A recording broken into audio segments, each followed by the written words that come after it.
कोटी शेरो तो लाल कोटी शेरो हो कैका नाङमा दर्ता भयो कैका नाङमा दर्ता भयो हे अठाउरा डोइले बुलबुल्यो अठाउरा डोइले बुलबुल्यो हो क्या लाग्ने छ मेरो हजुर क्या लाग्ने छ मेरो हे भाउजीका हातका बाला भाउजीका हातका बाला है सोना सर्या ओका भाउजीका हातका बाला हे बिना पर्या ओका बुको थलो त्यसै कुन्नु बिना पर्या ओका बुको थलो मलाई कुन्नु हे रुडो लैयाएर ती सुन मेरा कानाउँदै छियो रुडो लैयाएर ती सुन मेरा कानाउँदै छियो हे अहिले छ कि पछि जिन्दगी कालाको बाडी अहिले छ कि पछि जिन्दगी कालाको बाडी हे बोइना पढाउँदैछ बाज पढ्यो र बिग्रियो हे मैना पढाउँदैछ बाज पढ्यो र बिग्रियो बिन्ती चढाउँदैछौँ तेरा निम्ति अंशबाज बिन्ती चढाउँदैछौँ तेरा निम्ति अंशबाज भरी खाने मानु कटुवाल्या तेरा यो के भरी खाने मानु कटुवाल्या तेरा यो के हे मान्यो र कहाँ जानु निर्गुनी बाजाको माया कालीकोट कर्णाली अञ्चल जिल्ला कालीकोट फल लाग्यो र खानु हैजा सन्तलाका बोट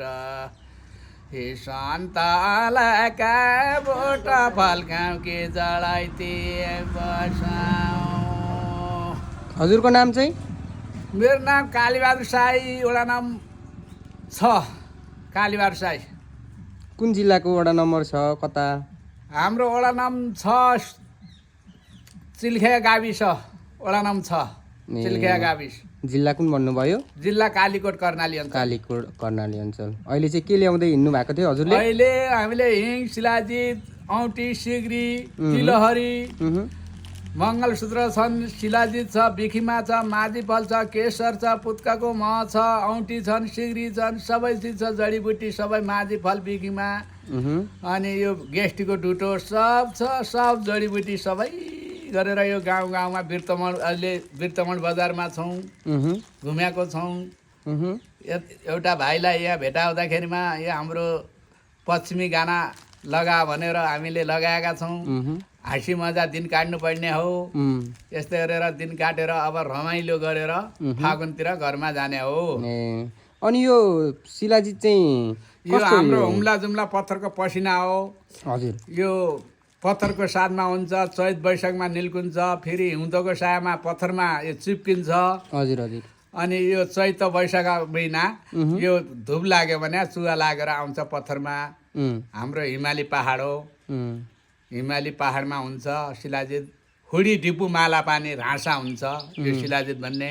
यतातिर काहीँ पनि हुन्न यो ताप्लेजन 5 थर पनि भेटाएँ मैले ता पनि छ शिलाजित बारेमा अनि हाम्रो हुडी डिपु माला पानी रिपी भन्ने ठाउँमा हुन्छ शिलाजित ल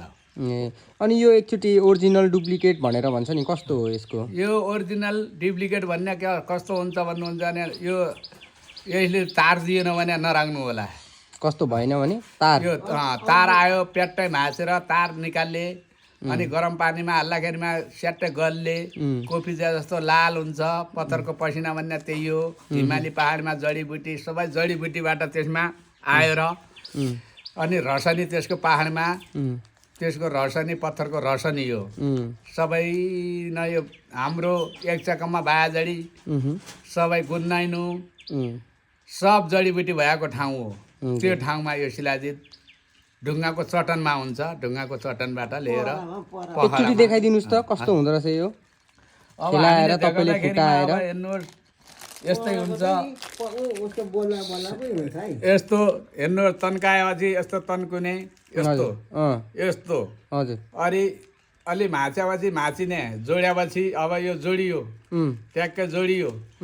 अब यो जोडियो हेर्नुहोस् हजुर यो कागजमा छ यो जोडियो हजुर अब यस्तो भाँच्दाखेरि अब यस्तो अब यो अब यो मिल्यो यस्तो तन्काउने यस्तो तन्काएको यो शिलाजित यो पत्थरको साथमा यस्तो भयो र माथिबाट यस्तो सुगा लागेर गर्मीमा चैत वैशाखमा यो निल्कुन्छ यस्तो गरेर सुगा लागेर यस्तो गरेर यो यो हेर्नुहोस् यो जति तन्का तन्कुन्छ यो अनि जोड्दाखेरिमा ट्याक्कै जोडिने यो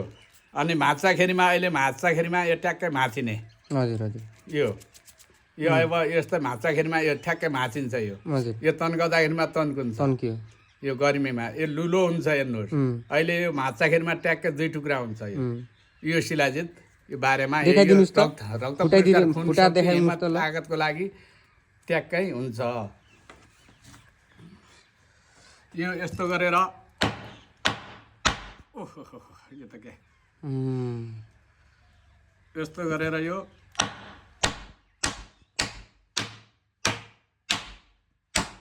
यस्तो गरेर माचिने हो यो अब जोड्या जोडियो ल खोइ त अहिले त त्यति साह्रो प्याट्टै त फुटेन तपाईँको जस्तो अहिले जस्तो फुटेन अहिले गर्मी भयो नि त यो बिहान भयो भने फुट्छ यो अहिले हातमा राख्दाखेरिमा गर्मी भयो यो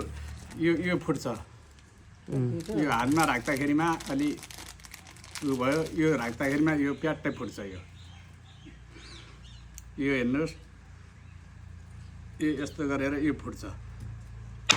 यो अलि गर्मी भयो नि त यो ठ्याक्कै यो जोड्दाखेरिमा ठ्याक्कै तोलाको चाहिँ कसरी भन्नुभयो हजुरले यो तोलाको हामी त अब यो पाहाडतिर जाँदाखेरिमा 500-400ले पनि फाल्न सक्छौँ यतातिर अब सबै दाजुभाइ बिनाले अब त्यो दिँदाखेरिमा सबै मुन्च्याउनु भइसक्यो अब यतातिर हामी तोलाको 300 रुपियाँ तोला काहीँ 500 रुपियाँ तोला पनि फाल्न सक्छौँ त्यो त यो आफ्नो बिन्जेस हो काहीँ 600 रुपियाँ तोला पनि फाल्न सकिन्छ काहीँ 200 रुपियाँ तोला पनि फाल्न सकिन्छ त्यही ल हस् त धन्यवाद बाबाई हजुरको बिजनेस व्यापार राम्रोसँग होस् झापाको बसाइ अब माघ फागुन सकेर जाँदै हुनुहुँदो रहेछ शुभ रहोस् हजुरको दिन धन्यवाद